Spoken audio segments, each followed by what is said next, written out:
The town of Arnprior is doing their best to limit the spread of the emerald ash borer, a small invasive beetle which is infecting trees all around. The town received a presentation at this week's council meeting to discuss what the plan is for this year to continue removing dying trees and replacing them with new ones. So the Town of Arnprior has a number of programs currently to help manage the emerald ash borer. So the first one is, as I mentioned, we have a spring program where we have a summer student, an arboricultural student, who does a survey of all of the ash trees in town to assess the health of every single ash tree, and we're looking for any trees that are starting to see decline from the emerald ash borer. The second thing that the town is doing, we have an information, we provide information to town residents, so we have some information on our website informing residents about trees on town property, but we also have some tips about trees on private property. Thirdly, the most important thing is we're doing a replanting program.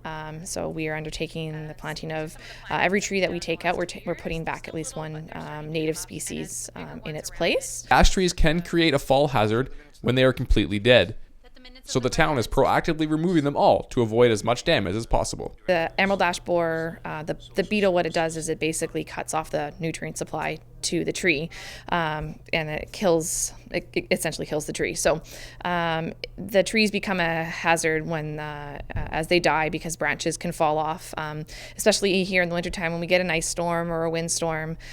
Those trees, once they've died, the branches can come brittle and can fall. So the town is proactively, once we've identified a tree that's at least 30% in decline, we'll take it out before it gets too far gone, before it causes any damage to vehicles or property. Signs that the ash tree may be infected with the beetle is a noticeable dead space in the crown of the tree where leaves would normally grow.